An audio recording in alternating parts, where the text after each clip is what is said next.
So on the previous video, I've been posting quite a bit about our lovely Mavuika here, and there are some questions that you guys have been asking about Mavuika being as a sub-DPS character as well as some of the team that she actually works in. So today we're going to be having a video basically diving in depth into that and to see whether or not sub-DPS Mavuika is actually really that worth it. Mavuika is here and she's an amazing character, but the god of Hoyoverse decided to bless me with Dia, leaving me devastated. But thanks to Loot Bar, the goddess of Primogems, allowing me to top up at a discounted price, I finally managed to get Mavuika. So if you're planning to swipe for pooling, then don't forget to check out Loot Bar. If you know me, I've been recommending you guys Loot Bar before, since you can always save almost a 20% on all of your top-ups. With over 100,000 orders and so many good reviews at this point, you can be sure that Loot Bar is trustworthy. Here you can see my order receipts of all of my top-ups that I have done. So guys, be sure to check out Loot Bar through the link in my description, as it can be a great way for you to save your money, especially if you are topping up a large amount. So first off, looking into Mavuika E-skill, how it works is basically one of the simplest E-skill in the whole entire game. It's similar to how Raiden E-skill work. You basically cast your E-skill, leave it there,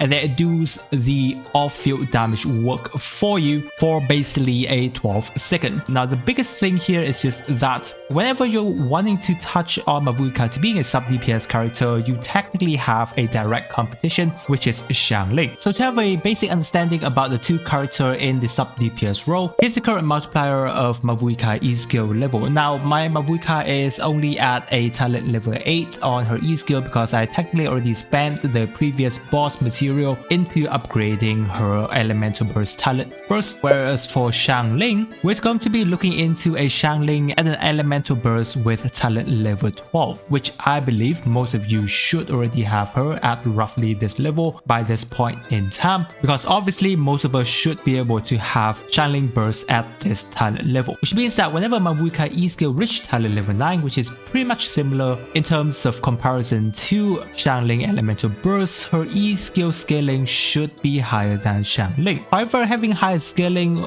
doesn't always result into better, because if we were to look into a direct roughly comparison between the two character damage in the sub-DPS role, let's take our Cryo Regis Fine here as a punching bag. For example, Mavuika E-skill is doing a fine job. However, she is still applying pyro a lot faster than Mavuika, because of course Mavuika E-skill only triggers once every 2 seconds, which I believe is one of the slower character in terms of pyro application out there. However, if you still want to use Mavuika as the sub-DPS E-skill pyro application character, I think she is still doing a pretty decent job, because the Cryo Regis Fine is a single target. However, when we're in a group situations, multi-target, her E-skill does have the ability to trigger on multiple enemies at once. Like as you can see here, when I'm up against the Electro Mage, she's able to hit every enemies on field, or even if Mavuika is up against multiple Ruin Gods, her E-skill is still able to trigger very lightly. So overall, compared to Xiangling, I think her E-skill sub-DPS level is okay. The downside is that within one of her E-skill rotations, she's only able to trigger roughly around 6 times of her E-skill before it expires, so that's something you have to take note of. Now one very interesting thing about sub-DPS Mavuika is her capability to basically buff your active character's damage, because if you don't remember, her passive talent 1 has the ability to buff your on-field character damage by up to a 40%, and in order for you to trigger this, you are required to cast her elemental burst, which is rather a simple thing to do. However, do keep in mind that whenever you cast your elemental burst, it actually cancels your E-skill. So if you cast your E-skill before using your burst, your active character wouldn't have Mavuika's sub-DPS damage from her own E-skill. So what you kind of want to do is basically you can start the rotation with casting Mavuika's elemental burst, switch her out, set up your support character, and then switch Mavuika back in to use her E-skill, so that your on-field character now have both the damage increase from Mavuika's passive talent as well as her E-skill being active for pyro application as well as her personal damage off field. However, the very good side of Mavuika being a sub-DPS character on your team is that she has the ability to use a Cinder City set. Now being able to hold a Cinder City set makes her a great value whenever you're contemplating whether or not to use Mavuika as a sub-DPS if you want her to, because it definitely helps her team out pretty nicely, which is why we're going to be looking into some of the teams that Mavuika works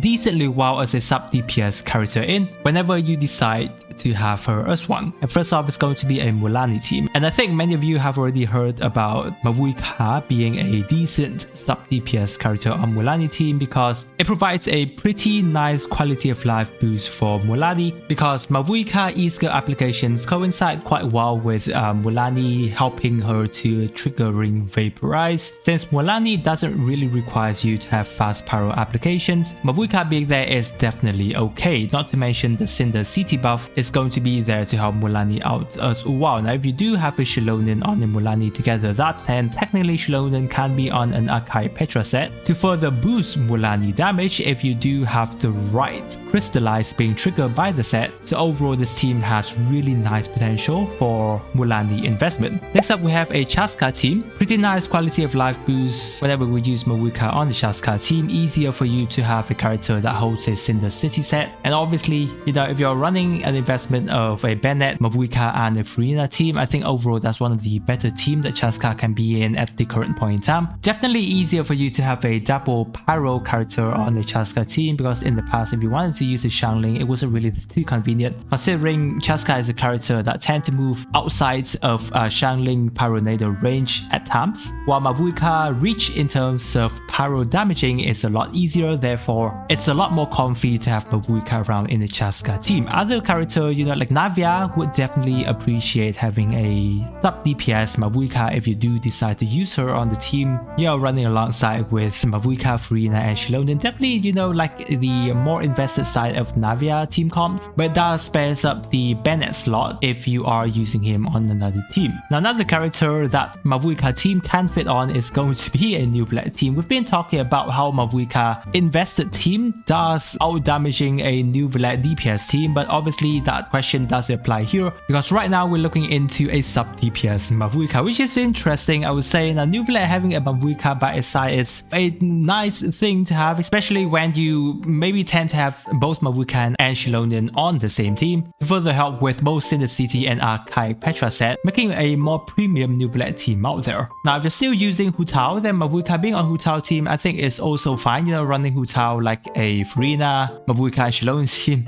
we've been using a lot of these three characters, but it is what it is because the team core of these three characters are really good at this point in time that you can just technically use it and you know, slot in any of your DPS character, and I feel that you're still going to be doing absolutely perfectly fine. Now this specific Hu Tao team isn't obviously a direct upgrade to some of her previous team already, because we already have so many different Hu Tao teams out there, and I've already discussed many Hu Tao teams over the years. But obviously if we're looking to have kind of like you know, a new slightly upgrade version, and you don't want to have actively having a Xiangling on a Hu Tao team, then definitely having a Mavuika here can benefit Hu Tao as well. Other than that, if you want to have a sub-DPS Mavuika in a Chevreuse team, then for your other Electro DPS character to do it, you know, like Kuching or Cloran, it's an absolutely perfectly fine thing. So yeah, Chevreuse is coming back pretty soon. Hopefully you do get more of Chevreuse constellation, because overall if we look into it, this teams is definitely a more free-to-play teams that we can actually have. And then well, if you're still using some of the DPS cryo character, you know, like Risley or Ayaka, I don't have Ryo on my account to actually showcase you, but you know, for Ayaka, having a Mavuika slot in her team, you know, for a melt Ayaka kind of team,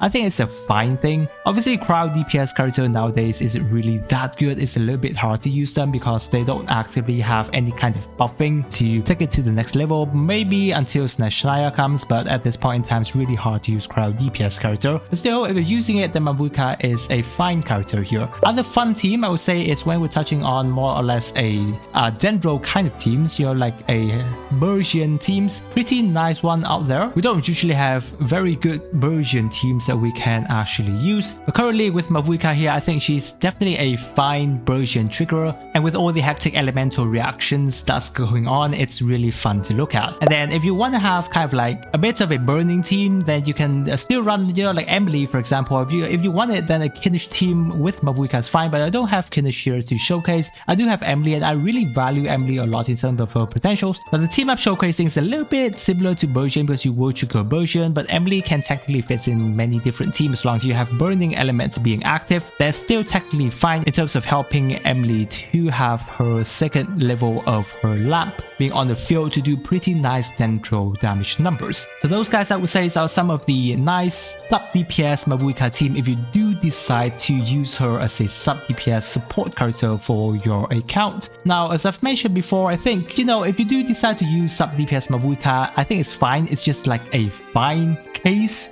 if you want to use it. However, I definitely don't actively recommend you to have her as this position in your account unless you kind of like lack pyro character for your second team, because I'm sure most of us has a Xiangling on our team, and yes, Xianglings in terms of pyro applications and, you know, off-field damage doing is still pretty nice, as most of us should already have a C6 Xiangling by this point, and even if you don't, then you're getting one in the futures anyway. So overall, that's going to be everything I have to say with a sub-DPS Mavuika at this current point. I know that there can be many other teams that Mavuika can be slotted into a sub-DPS position, so if you're using any of this team that I haven't mentioned in this video, feel free to leave it down in the comment sections, as I would love to get to you guys there. I really appreciate you guys staying with me to this part of the video, guys. Don't forget to check out my other videos on Mavuika topics, as I'm sure it's going to be able to help you out. I really appreciate you guys staying with me to this part of the video, guys, and with that, I wish you a super day, and I'll catch you on my next video.